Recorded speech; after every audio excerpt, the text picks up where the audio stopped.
Hello guys, मैं आशीष मिश्रा आपके अपने YouTube channel one direction institute पर आपका स्वागत करते हैं। जैसा कि आपको पहले वीडियो से मालूम हो गया होगा कि डोमेन सब्जेक्ट फिजिक्स के लिए आपको सिलेबस डिस्कस कर दिया गया था। आज आपकी पहली क्लास है जिसमें आपको लेक्चर का पहला पार्ट बताया जाएगा, जिसमें आपको पढ़ाया जाएगा। आपने थंबनेल पे देख लिया होगा कि आपको आज पढ़ाया जाएगा इलेक्ट्रोस्टैटिक्स।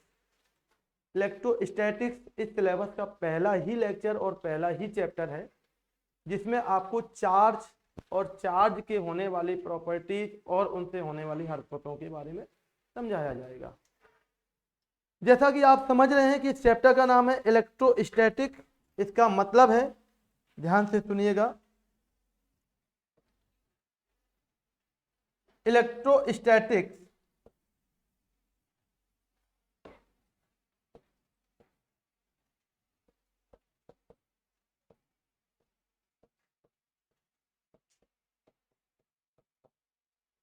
स्थिर वैद्युतिकीय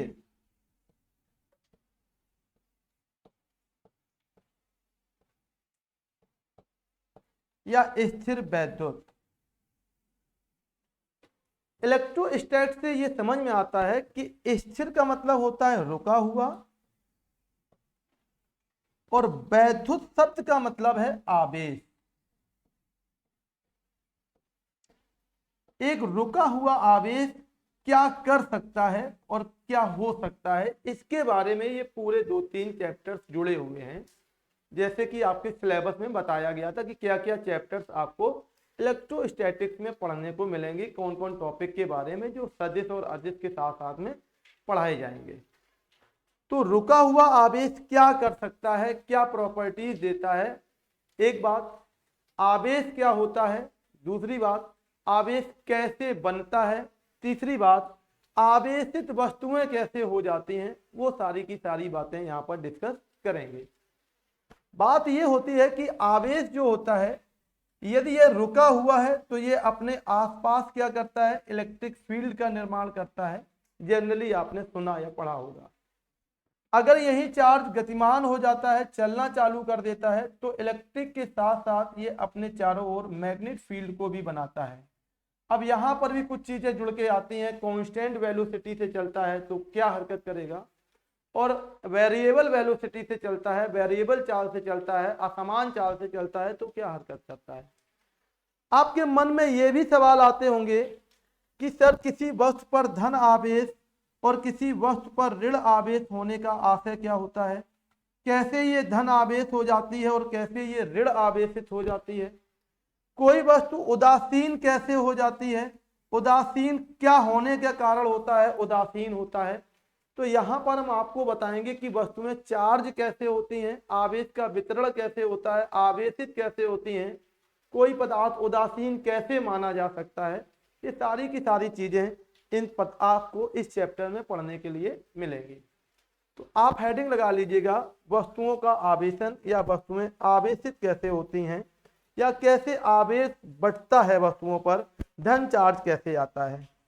आपने सामान्यतः देखा होगा, आपने एकेडमिक में पढ़ा होगा कि कोई भी पदार्थ जो होता है उसको अगर हम मान लें कि इन पर कोई भी आवेश नहीं है, कोई अगर हम पदार्थ ले रहे हैं, कोई मटेरियल है, हमने ऐसा मान लिया है कि इस पर कोई भी आवेश नहीं है, ये उदासीन है, न्यूट्रल है। ये कैसा है बच्चा, उदासीन है, न्यूट्रल है। उदासीन कैसे हो सकता है बताते हैं। आपको मालूम होगा कोई भी पदार्थ छोटे छोटे अणुओं से मिलकर बना होता है। हाँ सर, मालूम है। अणु जो होते हैं वो छोटे छोटे परमाणु से मिलकर बना होता है। हाँ, ये चैन मुझे मालूम है। और जो परमाणु होता है बच्चा, वो कैसे बना होता है, परमाणु जो बना होता है वो नाभिक और अपने आसपास काट रहे चक्कर से मिलकर बना होता है। तो ध्यान दीजिएगा, बस यहीं से आपको समझना है कि ये उदासीन कैसे होता है। ये परमाणु के बाहरी कक्षा में इलेक्ट्रॉन चक्कर लगा रहे होते हैं। कौन चक्कर लगा रहा होता है, इलेक्ट्रॉन। और इसका जो न्यूक्लियर पार्ट है, जिसको हम नाभिक कहते हैं, इसके भीतर क्या होता है, इसके भीतर होते हैं प्रोटॉन, प्लस का क्या होता है, न्यूट्रॉन। मतलब किसी भी परमाणु के अंदर नाभिक का जो पोर्शन होता है उसमें होते हैं प्रोटॉन और क्या होते हैं न्यूट्रॉन। आपको मालूम है कि प्रोटॉन पर कैसा चार्ज होता है पॉजिटिव, इलेक्ट्रॉन पर कैसा चार्ज होता है नेगेटिव, और न्यूट्रॉन जो होता है वो उदासीन होता है, न्यूट्रल चार्ज होता है।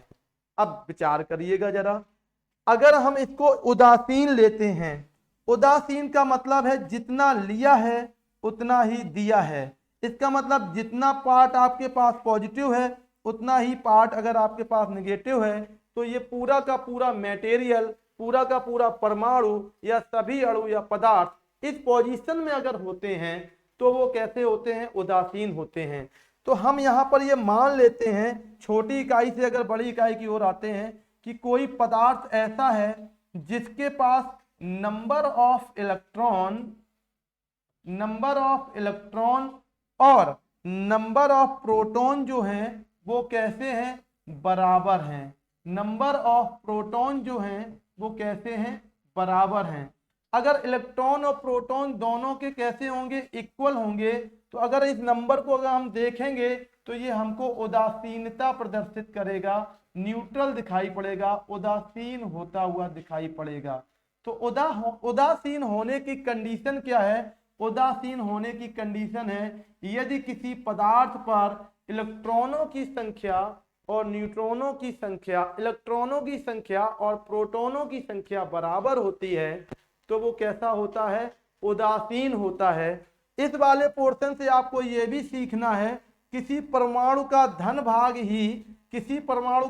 भाग ही नाभिक कहलाता है। क्या कहलाता है, नाभिक कहलाता है। ये चीजें आपको जाननी चाहिए, तब आगे आप प्रॉपर्टी ऑफ चार्ज को अच्छे से समझ पाएंगे। इतनी बात क्लियर हो गई होगी कि कोई भी पदार्थ यदि उदासीन है, उस पर जीरो चार्ज है, कोई भी आवेश नहीं है, तो मेरे मन में ये भाव आना चाहिए कि वो कैसा होगा, उस पदार्थ पर नंबर ऑफ इलेक्ट्रॉन और नंबर ऑफ प्रोटॉन कैसे होंगे, इक्वल में होंगे। कैसे होंगे, इक्वल में होंगे, बराबर में होंगे। अब क्या होता है, अब विचार करिएगा, जरा विचार करिएगा। अगर हम तुम्हें एग्जाम्पल से समझाएं ये कैसे होता है। अगर आपसे कह दिया जाए किसी पदार्थ पे 5 इलेक्ट्रॉन है तो माइनस का 5 हो गया, और 5 ही प्रोटॉन है तो प्लस का 5 हो गया। माइनस का 5 प्लस का 5 को जब आप जोड़ेंगे तो ये कैसा आएगा, जीरो आएगा। इस जीरो को ही क्या कहेंगे, उदासीन कहते हैं। तो आपको अच्छे से समझ में आ गया होगा कि उदासीनता की स्थिति में इलेक्ट्रॉन और प्रोटॉन कैसे होते हैं, इक्वल होते हैं। अब यहां से क्या होता है, किसी घटनावश, किसी कारणवश अगर हरकत होती है और इनमें उतार चढ़ाव आता है, इस हरकत को क्या कहते हैं, कितने तरीके से होती है, ये चैप्टर का हिस्सा है, आगे आप इसको पढ़ेंगे। ये हरकत कैसे होती है जिसको हम चार्जिंग ऑफ बॉडी कहते हैं, आगे बताएंगे। अगर हरकत होती है तो फिर इनमें बदलाव होगा, और अगर बदलाव हुआ तब क्या हुआ, इसकी घटना आगे समझाने जा रहे हैं आपको। क्या होता है बच्चा, ये कोई पदार्थ है, हम आपको पदार्थ को बता चुके हैं कि उदासीनता की स्थिति क्या होती है। अगर आपको लग रहा है इलेक्ट्रॉन और यहाँ पर प्रोटॉन दोनों के कैसे हैं, इक्वल हैं, तो ये कैसा रहेगा, उदासीन रहेगा। चलो यहाँ पर हम आपको कुछ एग्जाम्पल नंबर से करके दिखाते हैं कि कितने इलेक्ट्रॉन है और कितने प्रोटॉन हैं। विचार करिएगा कि यहाँ पर कोई मैंने पदार्थ लिया है, ये पदार्थ है जिसमें मैंने मान लिया है कि यहाँ पर उदासीनता की स्थिति में 7 मेरे पास प्रोटॉन हैं और 7 ही मेरे पास कैसे हैं, इलेक्ट्रॉन हैं। तो ये किसकी पोजीशन में होगा, उदासीनता की पोजीशन में होगा। क्लियर है। अच्छा, मैंने कोई इसमें ऐसा परिवर्तन किया कि यहाँ से एक इलेक्ट्रॉन निकल गया, यहाँ से क्या हुआ, एक इलेक्ट्रॉन एग्जिट कर गया, यहाँ से उड़ गया, यहाँ से बाहर चला गया। ये इलेक्ट्रॉन क्या कर गया, यहाँ से आउट हो गया है, बाहर चला गया है किसी घटनावश। वो घटनाएं क्या क्या होंगी आगे बताई जाएंगी, लेकिन किसी कारणवश यह इलेक्ट्रॉन यहाँ से निकल जाता है। तो विचार करो, यहाँ से इलेक्ट्रॉन जब निकल जाएगा तो यहाँ का हिसाब पानी कैसा रहेगा, यहाँ का हिसाब पानी कैसा रहता, पदार्थ तो वही रहा, लेकिन बच्चा क्या हुआ, इलेक्ट्रॉन निकल गया तो इलेक्ट्रॉन कितने बचे होंगे, 6 इलेक्ट्रॉन बचे होंगे, पर प्रोटॉन तो निकला नहीं, प्रोटॉन कितने हैं, 7 ही बने रहे हैं। अब जरा विचार करो, जब यहाँ पर 7 और 7 की वैलेंसी थी तो जिसको उदासीन कर रहा था। अब इस नंबर को जरा काउंट करो, प्लस का कितना है 7 और माइनस का कितना है 6, तो बताइए आंसर कितना आएगा सर? प्लस का 1 आएगा। यही जो आएगा उसको हम चार्ज कहते हैं, यही जो आया है उसी को हम क्या कहते हैं? चार्ज कहते हैं। इसी को हम आवेश कहते हैं। क्या कहते हैं? आवेश कहते हैं। ये जो आया है अर्थात इस बॉडी पर जो आएगा वो उसके कॉर्नर पर क्या आएगा? +1 चार्ज आएगा। क्या आएगा? +1 चार्ज आएगा। अर्थात ये पदार्थ जो है वो धन आवेशित हो गया है।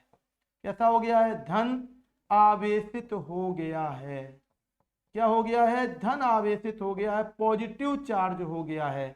अब पॉजिटिव चार्ज कैसे होता है आपको ये चीज दिमाग में रखनी है, ये सोच के चलना है कि पॉजिटिव कब होता है? जब कोई इलेक्ट्रॉन एग्जिट करता है, बाहर जाता है, निकल जाता है या कमी हो जाती है, कोई भी शब्दावली, या क्या हो जाती है? कमी हो जाती है। इलेक्ट्रॉन की जब एग्जिट होता है, बाहर या निकल जाता है या कमी होती है, तो कमी होने के केस में पदार्थ पर कैसा चार्ज आता है? पॉजिटिव चार्ज आता है। जितने पॉजिटिव चार्ज होंगे आपके दिमाग में ये रहना चाहिए, उतने ही इलेक्ट्रॉनों की कमी होगी, उतने ही इलेक्ट्रॉन कम पड़ जाएंगे किसी भी पदार्थ पर। धन आवेशित होने के लिए इलेक्ट्रॉनों की कमी होना जरूरी है। उदासीनता के लिए किसी पदार्थ पर प्रोटॉन और इलेक्ट्रॉन की इक्वलिटी की जरूरी है। ऐसे बच्चा क्या होता है, यहाँ पर ये एग्जिट किया था, आउट हुआ था, इसकी उल्टी घटना अगर आपको बताई जाए, अगर इसकी उल्टी घटना बताई जाए, पहले से आप देखिएगा यहाँ पर यही उदासीन पदार्थ हम पुनः से बना लेते हैं। यहाँ पर 7 आपके प्रोटॉन हैं, 7 आपके इलेक्ट्रॉन हैं। ये कैसे में है? ये उदासीन की उपस्थिति में है, इस पर कोई चार्ज नहीं है, न्यूट्रल चार्ज है। अब क्या हुआ? किसी कारणवश इससे एक इलेक्ट्रॉन आ गया है, किसी कारणवश इससे क्या हुआ? एक इलेक्ट्रॉन आ गया है। अगर ये इलेक्ट्रॉन आया है तब क्या होगा? तो इसका नया हिसाब पानी जो बनेगा वो इस प्रकार से होगा। विचार करिएगा, पहले कितने थे? 7 प्रोटॉन थे, अभी इसमें कोई कमी बढ़ोतरी हुई नहीं।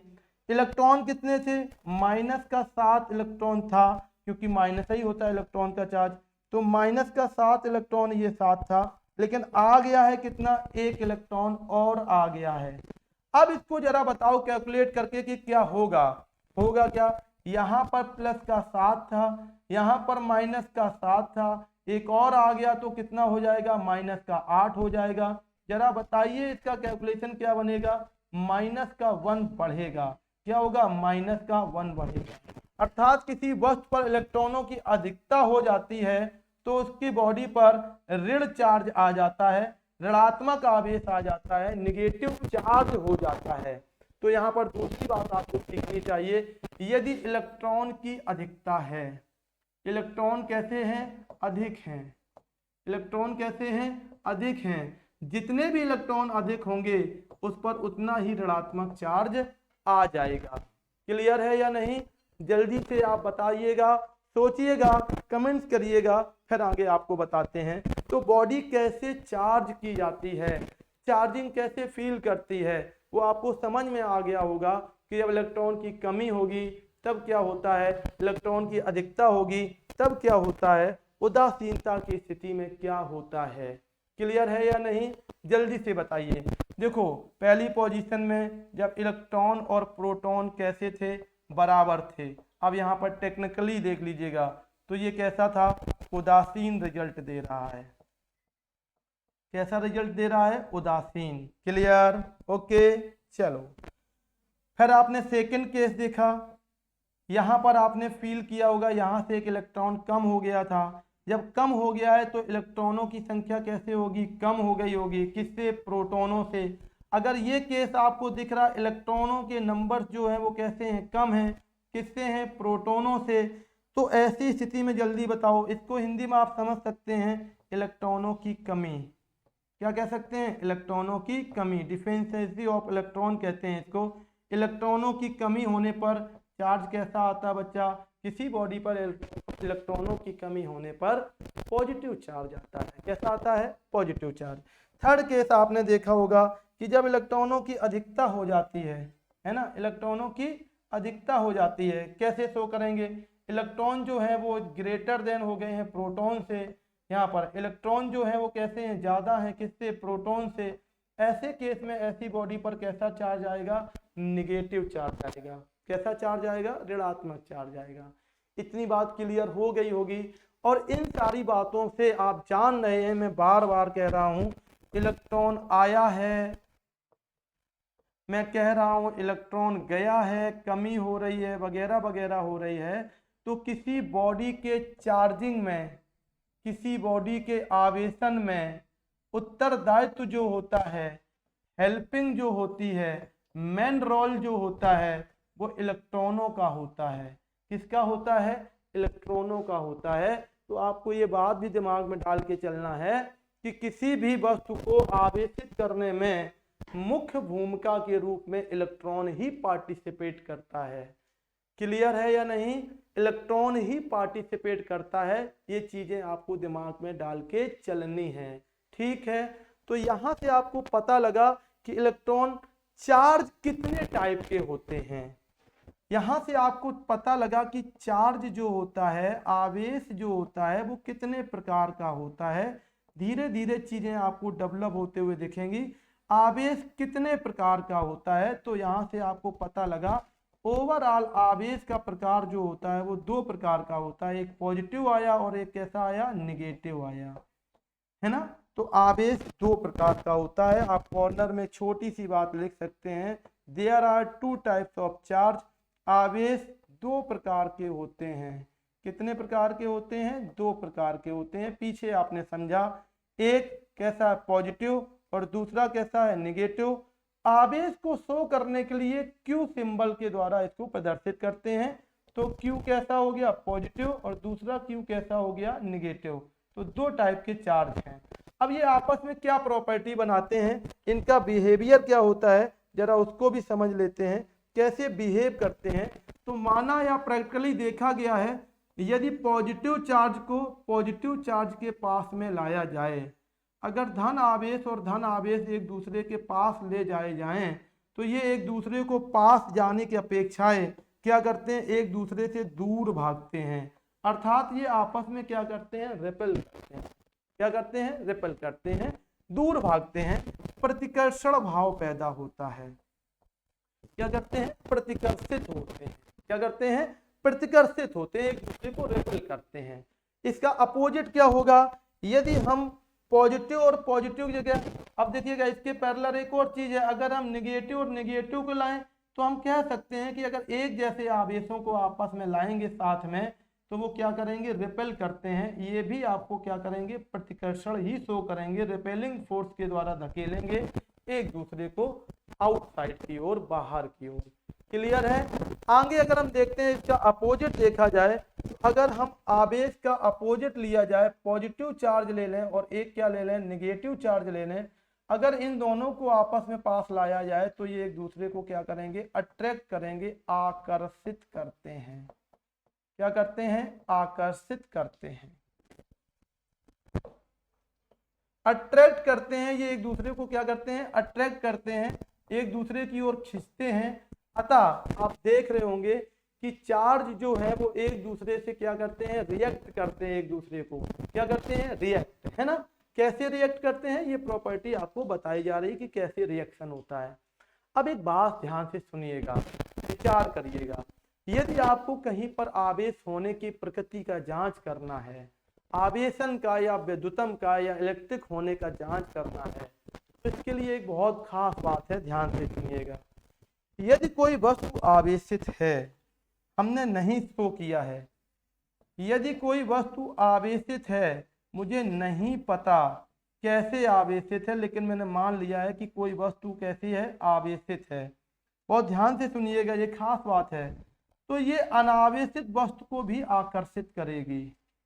अगर कोई वस्तु उदासीन है, न्यूट्रल है, जीरो चार्ज वाली है, न्यूट्रल चार्ज की है, और ये कैसी है? आवेशित है। आई डोंट नो कैसे आवेश है, परंतु नियम ये कहता है, प्रभाव ये कहता है कि कोई आवेशित वस्तु अनावेशित वस्तु या उदासीन वस्तु को आकर्षित करने का भाव रखती है, आकर्षित करती है।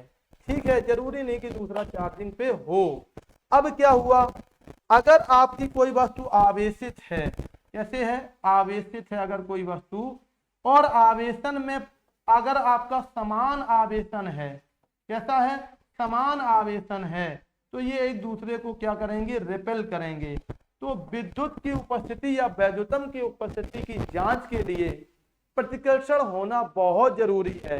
यदि आपको ये जांचना है कि विद्युत यहाँ पर है, वैद्युत क्षेत्र यहाँ पर है, तो आपको प्रतिकर्षित है ना समान आवेश होने के लिए ही आपको उसकी ओर जाना पड़ेगा। समान आवेश से आप वैद्युत क्षेत्र की जांच कर सकते हैं, है ना। तो कहने का तात्पर्य यह है कि आप पॉजिटिव और नेगेटिव से आकर्षण भाव में ये पता नहीं कर पाएंगे कि यहाँ पर विद्युत की उपस्थिति है या नहीं है, जब तक कि आप समान आवेश को नहीं लेकर आते हैं। जब तक समान आवेश नहीं होंगे तब तक आप वहां पर विद्युत के होने का भाव पता नहीं लगा सकते हैं। ठीक है, तो कोई वस्तु कैसे आवेशित होती है ये पता लग गया आपको, कितने प्रकार से आवेशित होती है ये पता लग गया। वैद्युत क्षेत्र की जांच करने के लिए यहाँ पर क्या है, तो कम से कम आपको वहां पर समान आवेश, जैसा भाई पता ही नहीं लगेगा कि क्या आवेश वहां पर वैद्युत क्षेत्र है या नहीं है, विद्युत है या नहीं है, जब तक आपको रिपेल फील नहीं होगा, रेजिस्टेंस फील नहीं होगा, झटका फील नहीं होगा। ठीक है, अब आगे आपसे बात करते हैं आवेश की प्रॉपर्टी में। चार्ज तो आप समझे गए हैं, चार्ज के यूनिट क्या होते हैं और चार्ज के डायमेंशन क्या होते हैं, कितने तरीके का यूनिट होता है ये आपको बताते हैं, फिर आपको आगे और चार्जिंग की प्रॉपर्टीज बताते हैं। ध्यान दीजिएगा, कॉर्नर हेडिंग कर लीजिएगा, यूनिट ऑफ चार्ज, क्या करिएगा, यूनिट ऑफ चार्ज और डायमेंशन ऑफ चार्ज।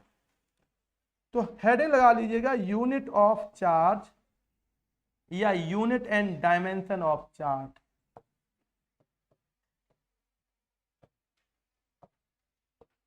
आवेश का मात्रक और विमा, आवेश का मात्रक और विमा।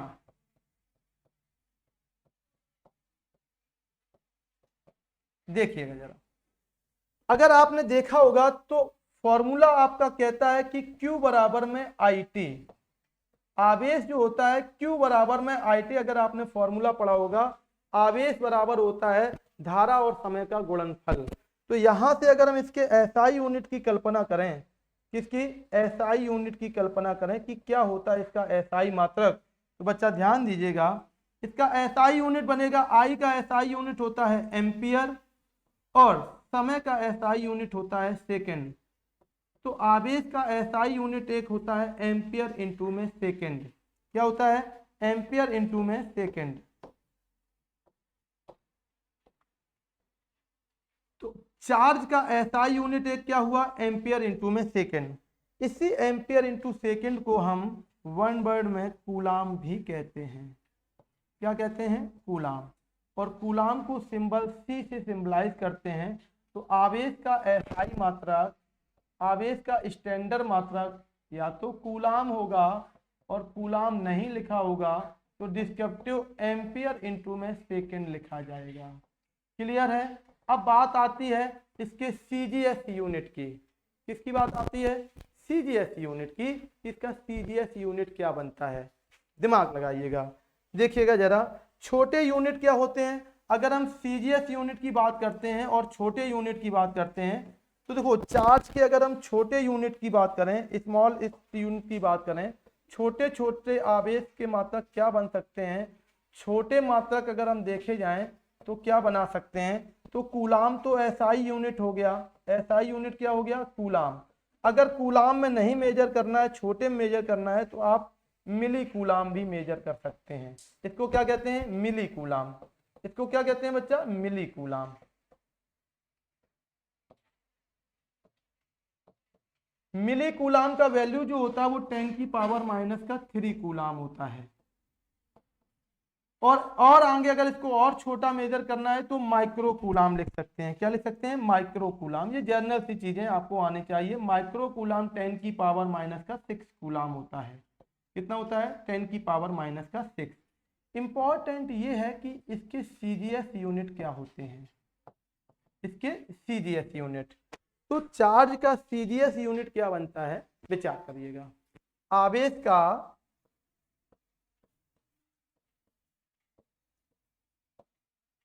का सीजीएस पद्धति में मात्रक, unit of charge in system of CGS. CGS में क्या होता है? सीजीएस में यूनिट जो होता है, बच्चा ध्यान से सुनिएगा, स्टैट कूलाम, इसी को हिंदी में स्थैत कूलाम भी कहते हैं। क्या कहते हैं? स्थैत कूलाम। और एक और यूनिट लिया जाता है हम जिसको एब कूलाम भी कहते हैं। एब कूलाम। क्या कहते हैं? एब कूलाम, ऐसे लिखा जाता है, एब कूलाम। एब कूलाम, स्टैट कूलाम या एब कूलाम। स्टैट कूलाम जो होता है वो सीजीएस पद्धति में जो यूनिट होता है वो चार्ज का यूनिट होता है। कितनी वैल्यू होती है कूलाम में स्टैट कूलाम की? तो ध्यान दीजिएगा, अगर हम मेजर करें तो 1 कूलाम बराबर 1 कूलाम इक्वल टू में 3 इंटू 10 टू की पावर में 9 स्टैट कूलाम होते हैं। अगर आपसे देखा जाए 1 कूलाम इक्वल टू कितनी वैल्यू होती है? 3 इंटू 10 टू की पावर 9 स्टैट कूलाम होता है इसका वैल्यू, है ना? कितना होता है? 3 इंटू 10 टू की पावर 9 स्टैट कूलाम। और अगर आपसे पूछा जाए 1 कूलाम के बराबर में कितना एब कूलाम होता है, तो इसको भी स्टिकर करके नोट कर लीजिएगा। 1 कूलाम इक्वल टू में 1/10 एब कूलाम होता है। 1 कूलाम इक्वल टू में 1/10 एब कूलाम होता है। आप इसको यहां से ट्रांसफर करके देख लीजिएगा। तो ये यूनिट ऑफ चार्ज है। क्या है? यूनिट ऑफ चार्ज है।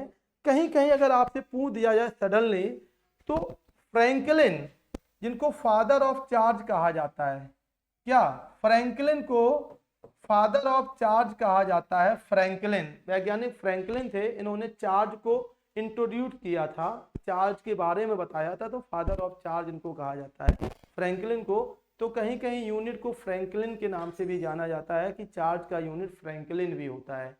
क्या होता है? फ्रैंकलिन। और बड़े यूनिट के बारे में बात करें तो फैराडे, ध्यान रखिएगा, बहुत इंपॉर्टेंट है, ये नोट डाल के लिख लीजिएगा। फैराडे जो होता है, फैराडे, इसको नोट डाल के लिख लीजिएगा स्टिकर में। फैराडे जो होता है वो बड़ा यूनिट होता है चार्ज का। कितना होता है? 96,500 कूलाम चार्ज होते हैं 1 फैराडे में। तो ये थोड़ा सा बड़ा यूनिट है। 1 फैराडे में कितने होते हैं? 96,500 कूलाम होते हैं, अर्थात यहाँ पर देखिएगा 96,500 कूलाम होते हैं 1 फैराडे में।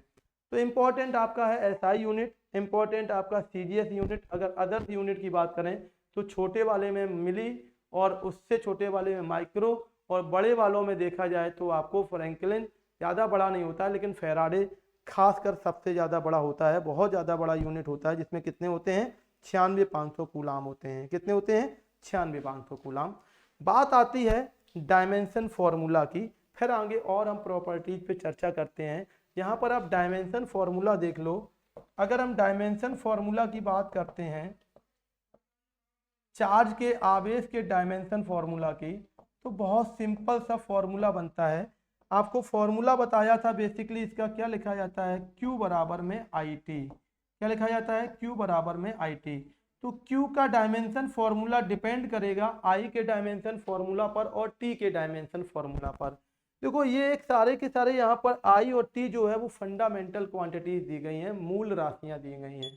तो मूल राशियों के डायमेंशन तो मूल ही होते हैं। तो I जो है वो क्या है? एम्पियर है, और T जो है वो क्या है? समय है। I का बनता है A और समय का क्या बनता है? T। तो अगर आपको देखा जाए तो चार्ज का जो डायमेंशन बनेगा वो क्या बनेगा? ए और टी बनेगा और इसको इस प्रकार से बॉक्स में लिखा जाता है। तो चार्ज का डायमेंशन फॉर्मूला होता है ए और टी। क्या होता है? A T. अगर पावर शो करनी तो इसकी भी पावर 1 होती है और टी की भी पावर कितनी होती है? 1 होती है। तो ए टी इसका डायमेंशन फॉर्मूला है। इतनी बातें आपने समझ ली होंगी, जान ली होंगी, कन्फर्म हो गई होंगी।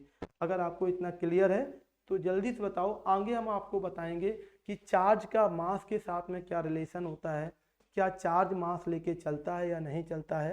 ये सारी चीज़ें आपको अगले लेक्चर में या अगले पार्ट में समझाने जा रहे हैं।